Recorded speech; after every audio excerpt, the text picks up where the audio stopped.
El Renacimiento europeo, ¿cuándo nace? A partir del 1500. ¿Por qué nace a partir del 1500? Porque en el 1500 se conquista definitivamente Granada y en el 1600 se vuelve a África los archivos Cati. ¿Qué son los archivos Cati? Los archivos Cati son los archivos que estaban en la famosa biblioteca de Toledo, la luz de Europa en aquel tiempo. Entonces, es ahí cuando uno se plantea las cuestiones muy básicas. Si realmente quienes han estado aquí son los Omeya y al final han perdido el reino y el legado de los Omeyas o de los árabes se ha ido acumulando en esa biblioteca de Toledo, cuando se pierde completamente al Andaluz, los archivos deben volver a Arabia, a Siria, a Arabia, a cualquiera de estos sitios, ¿no? Pero no, se van a Tombuctú. Y no se van a Tombuctú porque sí, se van a Tombuctú porque de Tombuctú salieron. Entonces, de repente, en 1500, uno oye hablar de otro Juan. Hice un poco paralelismo con los chinos, con los Juan, un poco así, pero históricamente, casualmente, en 1500 aparece otro Juan, que es el mayor latinista del 1500 en España. Y es llamativo. ¿Por qué? Porque ser el mayor latinista en 1500, en una tierra donde obviamente el origen lingüístico es el latín, dice mucho y que no muchos lo conocían a esa perfección. Es por la maestría que tenían estas personas. Y ese Juan se llama Juan Latino. Y Juan Latino es uno de los primeros estudiantes de la propia Universidad de Granada y él, a contrario de los otros, él estudia fuera de la universidad. Él va estudiando así como puede, como muchos afros se sacaron sus estudios. El tipo es humanista, es músico, filósofo, vamos, y latinista. Y es tan latinista que se le conoce como Juan Latino. Y me atrevo a decir que es el autor real del Quijote de verdad, la primera versión del Quijote. Tanto es así que aparece él en el prólogo. Y en la segunda versión del Quijote, que realmente firma Cervantes, ¿quién la conoce? ¿Quién la ha leído? ¿Quién, quién hace referencia a esta? ¿Qué relación tiene literariamente con la primera versión? Ninguna. El único que puede escribir con tanta vehemencia, tanta dureza, tanta sutileza al mismo tiempo, tanta elegancia, una obra tan magnífica, no puede ser otro que el mayor latinista que había en España en aquel tiempo, que es Juan Latino. Y Juan Latino, pues deja obras maestras también en poesía, en fin. Al mismo tiempo, sobre más o menos la misma época, un poco después, nos encontramos a Chicaba, o Sor María Teresa, Sor María Teresa de Chicaba, ¿no? Tiene un nombre más largo, incluye de Santo Domingo, algo así, ¿no? Pero Sor María Teresa de Chicaba, que es una monja originaria de Etiopía y que aparece en Salamanca. Y la tipa, mucho antes de la famosa escritora afroamericana Whitley, que se le considera, o británica, que se le considera una de las primeras escritoras afros, poetisa y tal, que ni Chicaba es la primera, obviamente, ¿no? Ya había poetisas en tiempos del Andalus aquí, negras, mogollón, mogollón, mogollón, por todas partes. Y es más, si justo lo que no tenían las mujeres blancas es lo que les sobraba a las mujeres negras realmente, que era poder, conocimiento, gestión. En sus sociedades estaban a la par que los hombres en muchos aspectos, cosa que la cultura gregolatina, todo el mundo sabe el lugar de la mujer en la cultura gregolatina de aquella época, que nada tiene que ver con la posición de la mujer negra en general, ¿no? En aquel tiempo. Pues aparece Chicaba y es importante. Chicaba se dedica a hacer poesías, relatar en esos poemas sus sentires y obviamente cuando muere Chicaba, Se le entierra de una forma sin presencia de nadie, se le entierra malamente,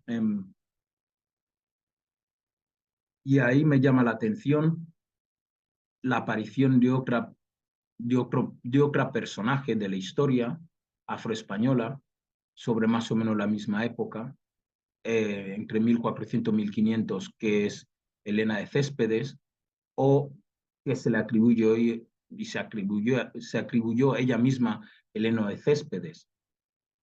Y, y entender al personaje es importante, el matiz. Helena de Céspedes es la primera cirujana mujer que hay en el territorio de España, que se conoce, y yo añadiría España, Francia, Italia, Portugal, porque realmente para aquel tiempo no hubo una cirujana previa a Helena de Céspedes. Y Helena de Céspedes es también famosa. ¿Por qué se hace famosa? Es por la batalla de la Alpujarra, de las Alpujarras. La batalla de las Alpujarras es aquella batalla donde los negros se rebelan en Granada. Siempre que hablamos de moros, yo los llamo negros porque es lo que son. Entonces, cuando los negros se rebelan en Granada y de repente Helena de Céspedes, siendo ella misma negra, se enfrenta a esos negros en nombre de los cristianos, ¿no? Entonces, en eso, en esa batalla, es cuando Helena se quita el nombre de Helena y se hace llamar de Céspedes, a secas. Pero ya la conocían previo. Un soldado de estos que combatió con ella, la conoció previo a la batalla y la conoció durante la batalla. Y es ese soldado que empezó a sospechar después de cuando Helena empezó a estudiar, fue a estudiar medicina y especialmente cirugía, porque ella se dedicó primero a sanar a los soldados, pero hay que entender que en la Edad Media, sobre todo en España, si tú caías enfermo, tenías que tener a una negra cerca rápidamente. ¿Por qué? Porque las negras en España y en Europa en general, en la Edad Media, eran las que tenían la pócima, eran las farmacias, eran las que curaban a la gente, eran las que tenían todos los brebajes. Y eso te lleva luego a lo que sería en 1700 la quema de brujas, porque ya eran consideradas brujas, porque su conocimiento sobre sanación les llevó a ello. Y de hecho las negras trataban mucho, no solamente la medicina como tal, llegaban hasta la alquimia. Entonces no era de extrañar que Helena de Céspedes no solo albergara ese conocimiento de medicina, que lo tenían la mayoría de las mujeres negras en aquel tiempo, en la Edad Media, aquí en España, no era de extrañar. Y cuando tú obviamente caías enfermo, necesitabas o a una mujer negra o a un niño negro, y en esos tal estaban ahí, ¿no? Entonces, Helena cuando decide cuando termina la batalla de las Alpujarras y se embarca a ir a estudiar cirugía aquí, es cuando decide entonces, por la cuenta que la traía, hacerse pasar por un hombre. ¿Por qué? Porque su problema ya no era el que fuera negra, porque ya había negros ilustres. Su, había negros ilustres. Siendo prohibido el conocimiento a las personas negras, había negros ilustres. Pero su problema era ser negra y tener conocimiento a ese nivel superlativo. Eso ya era un escándalo. Entonces, las mujeres negras no podían llegar a ese nivel y tenía que hacerse pasar por un hombre negro. Hasta ahí también hay que entender la gesta. Y por eso tenemos la presencia de Juan Latino, por eso tenemos la presencia de Juan de Pareja, y vuelvo otra vez, es que Juan de Pareja es pintor en la Cámara Real, es pintor de Cámara Real, es pintor del rey y de la familia real. Así de sencillo pasa su vida. Hasta ahí había un nivel donde hasta los monarcas no podían evitar asumir la presencia negra en sus cortes si querían tener calidad. De ahí viene la expresión mano negra, porque entre los blancos tenían claro que si un blanco hacía algo excepcional, era porque tenía que tener a un negro oculto en algún sitio, porque ellos no llegaban a ese nivel de calidad. Y de ahí es donde tienes que tener mano negra. ¿Hay alguna mano negra ahí? Quiere decir que un negro lo hizo. Tú no puedes hacerlo. ¿Por qué? Vuelvo otra vez. El mayor pintor de la historia de España no es casualidad que se le atribuya al único blanco pintor que tenía un esclavizado negro que era ayudante. Es Velázquez. Es casualidad. Y que su obra, la de Juan de Pareja, está en el Museo del Prado. Y cuando uno se va al Museo de Valencia, se encuentra la obra también de Juan de Pareja al lado de la obra de Velázquez, pero la obra que se encuentra de Juan de Pareja es la obra que Juan de Pareja hace al arquitecto José de Ratés. Y al mismo tiempo, en la metropolitana de Nueva York, todo el mundo que conoce de arte realmente y arte clásico, cualquier persona honesta sabe que la obra que hay en el Museo Metropolitano que se le atribuye a Velázquez, que le hizo a Juan de Pareja, es un autorretrato que se hizo Juan de Pareja a sí mismo.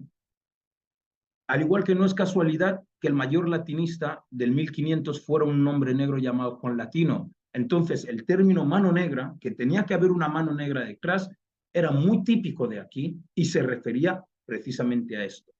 Entonces, cuando llegamos al punto de Elena de Céspedes, Elena es consciente de que como mujer no va a pasar por ningún filtro negra, quiero decir mujer negra. Aquí lo que imperaba era que era mujer negra, ¿no? Entonces, es a partir de ahí, más allá de, yo no entraría tanto en el asunto sexual, de si se acostaba con la mujer que se casó, si todo esto, yo no entraría ahí. Es más, en mi opinión personal, sostengo que Elena de Céspedes siempre ha sido heterosexual y mujer y muy femenina, y parte de ello consta en cuando ella queda embarazada siendo hombre, ¿no? Entonces, ahí quiere decir que incluso estando casada con una mujer, tenía una relación física con un hombre, ¿no? Y ella pasa la, la gesta de Elena de Céspedes, realmente la gran gesta, es porque España en su época está en la Inquisición a machete. Y uno tiene que preguntarse realmente cómo es posible que una mujer en aquel tiempo de la Inquisición se hiciera pasar por un hombre, pasara los filtros y la Inquisición la investigase y viendo que no hay pene ni nada, y ella les explicara que el pene que tuvo se le fue desgastando con los tiempos y se saliera así de la Inquisición y se lo explicara así, si no fuera sencillamente porque a Elena no la podían tocar. ¿Y por qué no la podían tocar? Porque Elena combatió a los negros en la batalla de las Alpujarras. Elena no era una mujer cualquiera. Elena era una maldita, vamos, princesa de esta tierra. Era hiper respetada. E iba de pueblo en pueblo. Es una de las personas de la Edad Media que más ha viajado, porque obviamente no podía permanecer mucho tiempo en un sitio. En aquel tiempo, en la Edad Media, la gente no salía de Sevilla. Sevilla para la gente era todo un país, por decirlo a algún punto, porque la gente vivía en aldeas, ni siquiera en pueblos, sino en aldeas. Entonces, salir de Sevilla a Madrid era como ir de un país a otro país. Y ya salir de España a Francia era como ir de un continente a otro continente. Pero Elena de Céspedes, pues eso era pues como nosotros ahora mismo, no, me voy a Italia, pues se iba a Italia. Y esto es entender que estaba obligada a esa movilidad precisamente para no ponerse a sí misma en peligro, porque no hay que olvidar que era cirujana, tenía un conocimiento de medicina sobrado, y yo apostaría incluso que más que cirujana, ella se dedicaba incluso a la alquimia, que es algo que ya va más allá de la propia cirugía, ¿no? Y con Elena de Céspedes, investigando, uno se pregunta por qué tantos negros ilustres, porque uno se puede imaginar que haya negros pintores en la Edad Media, claro que hubo muchos, pero, pero que estuvieran en el Palacio Real y que fuera el pintor de dos reyes consecutivos, como ha sido Juan de Pareja, en un tiempo donde están matando negros por todas partes, y este negro no me lo toques, es duro.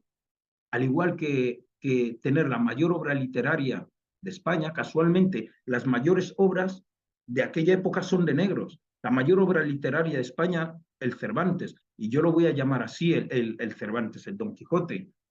Simplemente la presencia del prólogo hecho por Juan Latino deja mucho en evidencia muchas cosas, ¿no? Y la presencia de que Juan Latino no es conocido por su nombre, que es Juan de Sosa, sino Juan Latino, deja más en evidencia su maestría. Y luego ya lo de Chicava, Sor María Teresa de Chicava, entre las monjas, vamos, estaba años luz de todas las demás monjas. Obviamente, esta mujer escribía y escribía y escribía, y probablemente era la que leía y escribía las notas de las otras monjas. Y lo de Elena de Céspedes ya es aquello del no va más. Bien. En nuestra historia, así yendo cronológicamente hacia atrás, uno se planta digamos, en 1397, y en un país de cofradías, siempre hago esa remarca, llama la casualidad que la primera cofradía sea la de los negritos, en un país de cofradías. Y la cofradía de los negritos, cuando la descubro, me llama la atención el nombre y tal, pero cuando leo los estatutos caigo para atrás. Sí, no es posible. Y vuelvo otra vez a leer los estatutos y vuelvo a caer para atrás. No es posible. Y ya la tercera vez que leo los estatutos, digo, ya, atrévete tú a montar una asociación en España con estos estatutos. Y te llaman terrorista. La cofradía de los negritos tiene unos estatutos brutalmente pronegros, donde queda claro que es una cofradía de hermanos negros, para empezar, y hermanos libres, libertos negros, y los hermanos esclavizados que tienen permiso de sus amos para formar parte de la cofradía.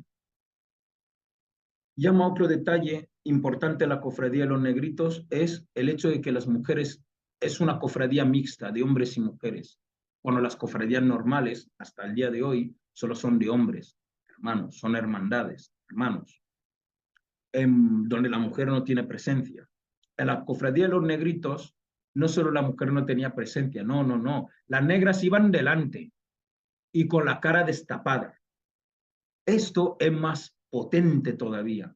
Se imaginaros una cofradía donde las mujeres negras, como 100.000 mujeres negras, van delante con la cara destapada, delante de los hombres negros con sus cucuruchos. Una cofradía violenta, solamente de imagen. A tal nivel que las mujeres blancas se rayaron, porque no fueron los hombres blancos. Las mujeres blancas se rayaron y fueron a denunciar a la cofradía de los negritos, al papado y a esos cardenales, hasta tal punto que estos entraron en la cofradía a separar a las mujeres negras de los hombres negros. Las mujeres negras eran las verdaderas gestoras de la cofradía, y los hombres negros, las gestoras en términos económicos, y los hombres negros eran los gestores en términos materiales, logísticos y todo esto, no era una comuna. Y las convencieron de que ellas podían hacerse su propia cofradía, que no tenían que depender de estos hermanos, que estos eran hermanos un poco tal, brutos, tal, no sé qué, no sé cuánto. Y justo cuando ellas se separaron de la cofradía, hicieron su cofradía. ¿Alguien sabe de su cofradía hoy? No, porque el día en que se separaron, las mujeres blancas eh, pensaron de que ellas saldrían. Ellas nunca tuvieron intención de hacer su cofradía. Lo único que tenían claro es que las mujeres negras no podían estar en ninguna cofradía, como ellas no estaban, y ellas no podían participar como ellas no participaban. Y al final las mujeres negras, cuando se dieron cuenta de que habían perdido, o sea, ellas mismas habían salido de la cofradía, al querer volver, tampoco se les permitió ya volver a la cofradía, de lo mal que habían dejado a los hombres negros, de lo mal que habían tratado a los hombres negros en la separación. Los hombres negros se quedaron solos realmente, y al final, con el tiempo, la propia cofradía de los negritos fue perdiendo peso, fue perdiendo poder, y fue invadida poco a poco por gente blanca hasta que se quedó sin blancos, o sea, sin negros. Y hay una obra magnífica que se llama Los Negros, que habla de esa cofradía, y en esa obra Los Negros relata este, esta España negra desde aquel tiempo hasta nuestros días, porque realmente la cofradía existe hasta el día de hoy y es el mayor registro histórico de la historia afroespañola, pasa por esta cofradía y está desde 1397 hasta el día de hoy, que es una cofradía completamente de blancos, pero mantiene el nombre. Ahora es importante, ¿dónde surge la cofradía de los negritos? En un barrio llamado Triana. ¿Por qué? Porque los negros eran los dueños de la ciudad de Sevilla. Cuando Sevilla es vencida, han prometido a los negros que no los echarían de la ciudad. Y todas las conquistas de los blancos rompen sus promesas, al igual que en Granada. Entonces, los negros son sorprendidos que no van a dejarles en la ciudad, es más, los echan, pero las negras dicen que no, güey, que esa es su ciudad y ellas no se van a ninguna parte. Entonces, expulsan la famosa expulsión de los moriscos, güey, una vez, pero a las negras no las iban a expulsar de ninguna parte, porque las negras siempre entendieron que esta era su tierra. ¿Cómo no iba a ser su tierra? Todos los que estaban habitándola eran hijos de ellas. Ellas eran las dueñas de esa tierra y no se iban a ninguna parte. Y se fueron tan lejos que se fueron justo en los escramuros de Sevilla, justo enfrente de lo que era su ciudad. Y esto se llama Triana. Y ese barrio que se llama Triana, ahí es donde se juntaron los negros, ahí es donde tal. Casualmente, ahí se funda la cofradía de los negritos, cofradía de los negros, cofradía de los mulatos, pero también cuando llega un pueblo nómada que viene de la India, cuando llega a España, ¿dónde se asienta? En ese barrio de los negros. ¿Cómo se llama ese pueblo? El pueblo gitano. Entonces, es a partir de un pueblo gitano que se conserva una memoria cultural, musical, que hoy llaman flamenco.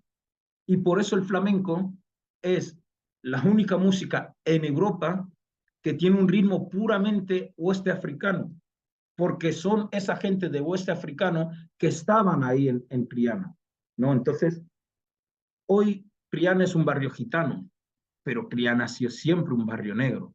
Hasta los gitanos lo saben. Como el flamenco, su propio origen, lo quieren buscar en la India, quieren buscar donde ellos quieran buscar. Pero los gitanos antiguos saben bien el origen del flamenco. Y una razón por qué llaman a los negros primos, lo tienen muy claro. Porque ellos llegan, los gitanos llegan cuando los negros están perdiendo y han perdido su tierra. Y los gitanos saben que los negros cómo han perdido su tierra. Y los gitanos saben cómo son los payos. Entonces, los gitanos y los negros siempre se han visto y de hecho son expulsados en algún momento, los gitanos y los moros son expulsados, los gitanos son reintegrados por una razón y jamás se les permitió formar parte de la sociedad. Con la cofradía de los negritos yo empiezo ya a entender una cronología de una historia afroespañola que existe en cada siglo, porque estamos hablando de personajes y personajes llamativamente que en cada siglo hay un personaje ilustre, histórico, pero vamos, que es número uno entre millones. En 1200, en España, en Sevilla precisamente, me llama mucho la atención una ordenanza que se lanza, que es la prohibición de la prostitución negra. Y se prohíbe a las negras prostituirse en Sevilla en 1200, dando pie a lo que sería la trata de blancas, que estaba en auge, y la prostitución de las mujeres blancas. La historia afroespañola, más allá después de Juan de Pareja, que hemos venido yendo para abajo, Juan Latino, Chicaba, digamos, Elena de Céspedes, la cofradía de los negritos, hay un montón de reseñas, montón de personajes. que cuando uno va pues, a Valencia encuentra un montón de personajes que ahora se me han ido escapando muchos de ellos, pero toda esa historia está en archivos, es hiper conocida en archivos. Muchos profesores de historia incluso la conocen. Lo único que no hacen es asumir, asumir el fenotipo y asumir obviamente que eran negros. En 1500, cuando Fray Bartolomé de las Casas, porque primero antes de llegar incluso a 1500, es justamente sobre el 1300, 1200, no, en 1400, 1500, cuando se empieza la exploración América, se admite que los negros vayan a América, pero solo podían ir a América los negros convertidos al cristianismo y esclavizados, porque hay que entender el concepto convertirse al cristianismo. Los negros musulmanes no eran esclavizables bajo la ley cristiana porque se entendía que creían en un Dios, tenían un Dios. Entonces solo se esclavizaban a aquellos negros que se convertían al cristianismo y dentro de esa conversión en el cristianismo les posicionaban en la teoría de la maldición de Cam, que dice pues que la maldición de Cam es que Abraham tenía sus hijos y tal, Shem, Safed y toda esta peña, y su hijo Cam lo vio borracho, su hijo Cam lo vio borracho, lo vio desnudo y se rió de él porque cuando se hace la conquista tiene un objetivo, no solamente la tierra, también tiene un objetivo, los sirvientes, porque hay que entender que en España, como no había blancos, los que llegan a España son todos los europeos, blancos, los caucásicos europeos, franceses, alemanes, holandeses, belgas, italianos blancos, austríacos. Por eso en este territorio hasta el día de hoy no gobierna nadie de España, porque no había blancos en España, naturalmente. Pues los Borbones, bueno, los últimos son los Borbones, pero antes de los Borbones, que son los franceses, son los reyes austrohúngaros, estos tal, son los que han estado gobernando aquí. Entonces, el caso era que los negros musulmanes, al tener una creencia islámica, eran intocables, no eran esclavizables, eran vencidos, lo que tenían era para expulsarlos, y ahí hablamos de la expulsión de los moriscos, no sé qué, no sé cuánto, y de hecho el bibliotecario de Toledo no se le toca jamás, y nadie se puede imaginar cómo un señor se va con miles y cientos de miles de archivos entre camellos, caballos, carrozas, y se cruza desde Toledo hasta Tombuctú